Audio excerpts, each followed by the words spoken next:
नमो नमः। सर्वत्र संस्कृतम चैनल में आपका स्वागत है। आज हम लोग आगे बढ़ेंगे। 2 वर्ग आप लोगों का बताया जा चुका है, कुछ उसमें पढ़ाई हो गई है और उसमें हम लोग कर्ता ज्ञानम का अध्ययन कर रहे हैं। कर्ता ज्ञानम में एक वचन और बहुवचन का हम लोग ज्ञान प्राप्त कर लिए हैं। अब हम लोग एक वचन को द्विवचन में पढ़ेंगे, इसलिए कि संस्कृत में ही द्विवचन होता है, हिंदी और अंग्रेजी में द्विवचन का प्रयोग नहीं होता है। तो आइए हम लोग ज्ञान प्राप्त करें।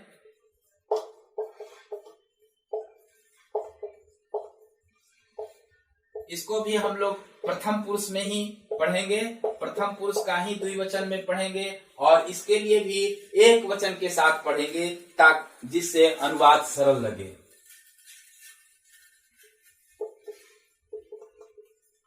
एक वचन द्विवचन। तो एक वचन में आप जानते हैं ऐसा होता है, ऐसा बालकः। अब आप लोग एक वचन और बहुवचन को पढ़ लिए हैं, इसलिए एक वचन की जानकारी आपको विस्तृत रूप से हो चुकी है। अब द्विवचन को आप लोग समझते जाइए। एते माने क्या होता है? ये दोनों। एतौ कर दीजिए इसको ना, द्विवचन में एतौ होता है। ऐसा बालकः पठति, एतौ बालकौ पठत। और ध्यान दीजिएगा, मैं बताया था लट लकार में कि एक वचन में क्रिया के अंत में ती लगता है, जैसे ऐसा पठति, ऐसा गच्छति, ऐसा धावति। और द्विवचन में क्रिया के में हम लोग तह लगाएंगे, जैसे पठतः, अस्तः। तो ऐसा बालकः पठति, एतौ बालकौ पठतः। सह बालकः पठति, तौ बालकौ पठतः। तौ माने वे दोनों, वे दोनों। इसी प्रकार आप लोग को यदि पुनः न जानना है या लिखना है तो लिख सकते हैं, यद्यपि आप लोग इसको 2 बार पढ़ चुके हैं और अब आप लोग को एक वचन के में कहीं कोई समस्या नहीं है। इसी प्रकार ऐसा आप जानते हैं एक वचन में, तो ऐसा का एते होता है, ये दोनों। और सा बालिका पठती, ते बालिके पठतः। ते वे दोनों। इसी प्रकार एतत् फलम पतति, एते फले पततः। ये दोनों। तत् फलम पतति, ते फले पततः।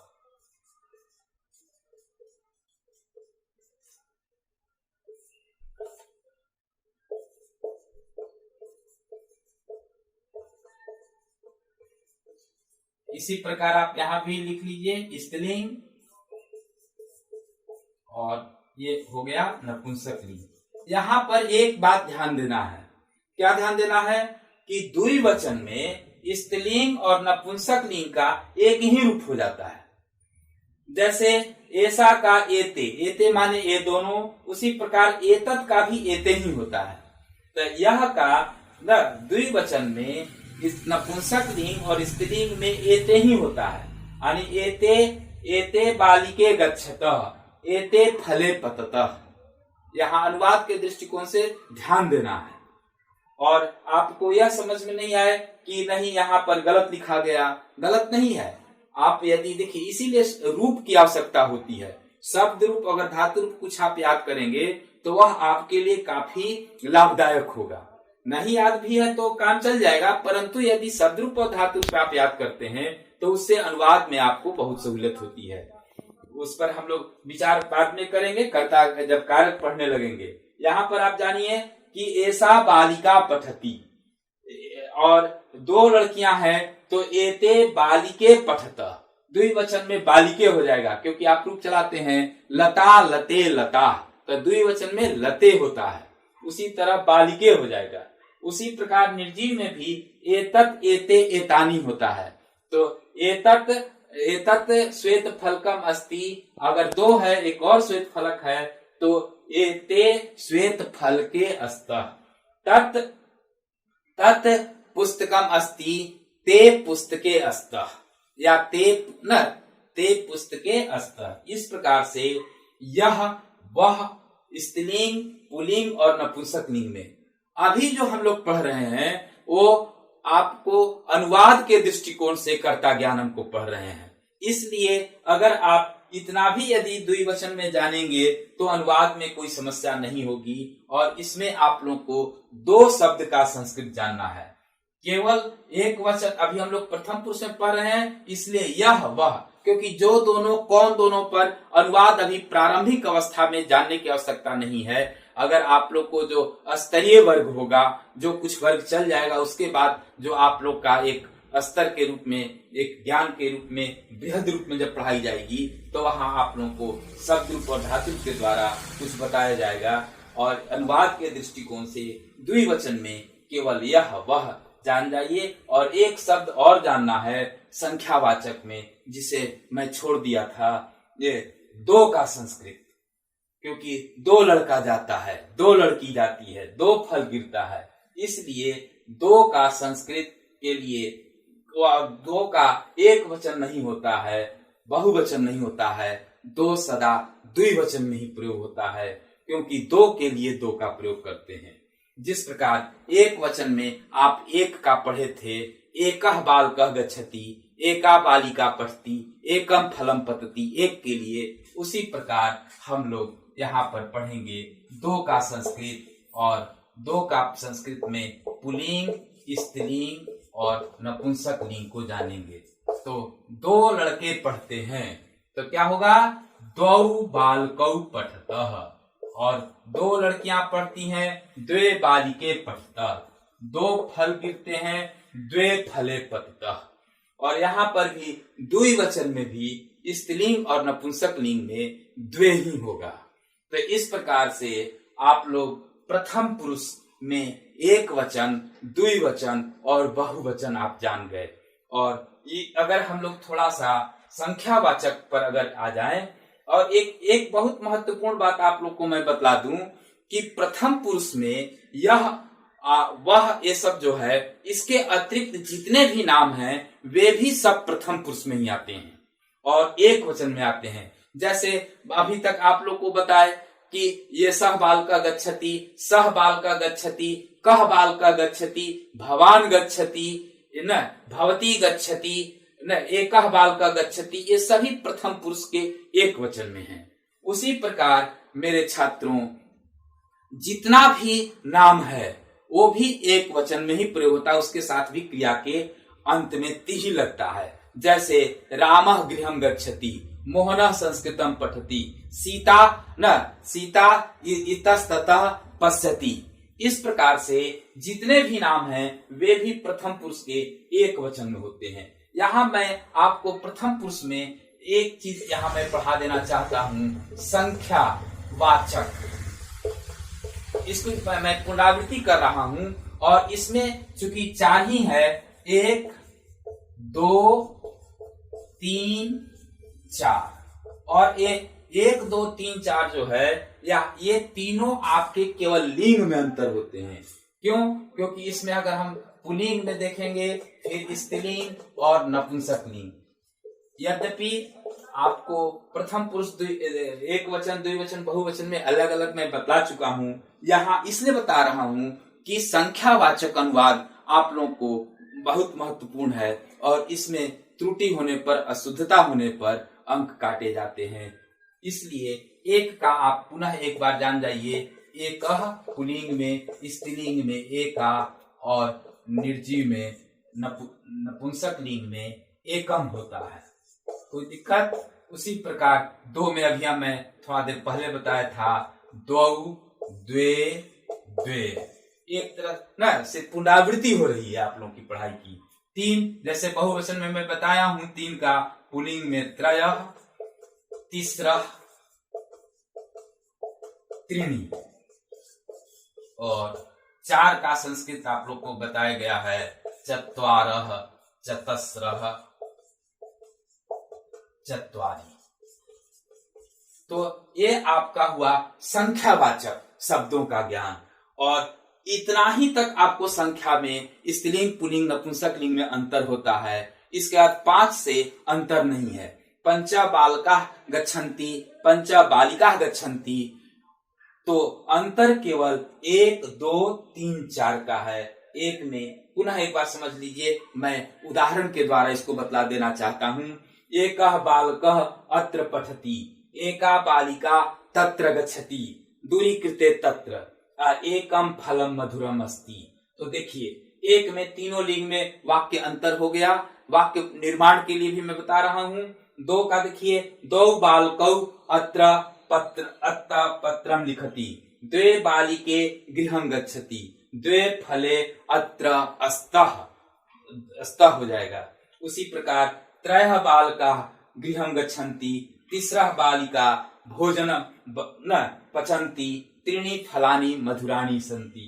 उसी प्रकार चत्वारः बालकाः क्षेत्रे धावन्ति, चतस्रः बालिकाः संस्कृतं वदन्ति, चत्वारि फलानि वृक्षात् पतन्ति। इस प्रकार से संख्यावाचक अनुवाद हो गया। और 1, 2, 3, 4 भैया बनो होशियार, इसी में आप होशियार हो जाएंगे और तब आपको संस्कृत स्वतः समझने की प्रेरणा मिलेगी। और इसके बाद जितने भी आपके और आगे की पढ़ाई होगा, वह आपको कोई कहेगा भी नहीं, तो भी आप इस चैनल को देखेंगे और आगे का ज्ञान प्राप्त करेंगे। इसके बाद हम लोग मध्यम पुरुष और उत्तम पुरुष को जानेंगे और तब जाकर कर्ता ज्ञानम समाप्त हो जाएगा। हम लोग मध्यम पुरुष को देखें। कर्ता ज्ञानम में मध्यम पुरुष में केवल 3 ही आपको पढ़ना है, क्योंकि स्त्रीलिंग पुल्लिंग में मध्यम पुरुष में अंतर नहीं है, जैसे एक वचन में अंतर है। तुम पढ़ते हो, तुम पढ़ती हो, लड़का और लड़की को एक ही कहा जाता है। इस प्रकार इसमें एक वचन में आप लोग जानते भी हैं कि तुम होगा और तुम का संस्कृत त्वम होता है। अभी हम लोग कर्ता ज्ञानम को पढ़ रहे हैं। द्विवचन में तुम दोनों होता है, तुम दोनों होता है और इसका संस्कृत युवाम होता है, युवाम। और तुम लोग बहुवचन में तुम लोग होता है, तुम लोग, और इसका संस्कृत युवम होता है। तो आप जानते हैं लट लकार का स्ट्रक्चर आप लोगों को मालूम है कि इसमें सी थ होता है, यानी त्वम के साथ सी लगता है तो पठसी हो जाता है क्रिया में, या न युवाम के साथ थ पठ थ और युवम के साथ थ पठ थ होता है। तो ये मध्यम पुरुष में मात्र 3 ही करता है। किस तरह अंग्रेजी में और हिंदी की तरह, चूंकि वहां 2 वचन होता है इसलिए 2 ही है, तुम लोग। तो यहाँ पर हुआ तुम का हुआ त्वम, द्विवचन में तुम दोनों का युवाम, तुम लोग का युवाम। जैसे त्वम गृहं गच्छसि, युवाम कुत्र पठथ, यूयम न कुतः आगच्छथ। तो इसमें विसर्ग होता है और युवम में विसर्ग नहीं होता है। यही मध्यम पुरुष में 3 करता है, त्वम, युवाम, युवम। और हम लोग उत्तम पुरुष को भी जान लें, क्योंकि उत्तम पुरुष में भी आप लोगों को 3 ही उदाहरण है, क्योंकि वचन 3 हैं और संस्कृत में वचन 3 है, परंतु हिंदी और अंग्रेजी में 2 हैं, इसलिए आई और वी होता है। और आपको मैं पहले वर्ग में बताया था, या इसके पहले में बताया था कि अंग्रेजी का 3rd पर्सन संस्कृत में 1st पर्सन, संस्कृत का 1st पर्सन 3rd पर्सन हो जाता है। तो यहाँ पर उत्तम पुरुष अंतिम में होता है। संस्कृत में उत्तम पुरुष में मैं आता है, जबकि अंग्रेजी में या हिंदी में प्रथम पुरुष में आता है। तो मैं का संस्कृत हम लोग यहाँ एक वचन में लिखेंगे। पहले एक वचन में मैं होगा और मैं का संस्कृत आप लोग जानते हैं, ये तो बेस है, आधार है, अहम होता है और अहम के साथ आमी का प्रयोग करते हैं मुख्य क्रिया में, जैसे पठामी। द्विवचन में हम दोनों। बार बार मैं एक बात को आप लोगों को कह रहा हूं कि संस्कृत में वचन की संख्या 3 होने के कारण मैं हम दोनों भी आ जाता है और हम दोनों का संस्कृत आवाम होता है। और इसका लट लकार का स्ट्रक्चर है, अंत में आवह करते हैं तो पठावह बनता है। और बहुवचन में हम लोग के साथ वयम हो जाता है, वयम के साथ आमह लगता है और पठामह। ये मुख्य क्रिया है, यद्यपि सहायक क्रिया का भी अस का रूप जानना पड़ता है, तो अस्ति अस्त संति उसका चलता है।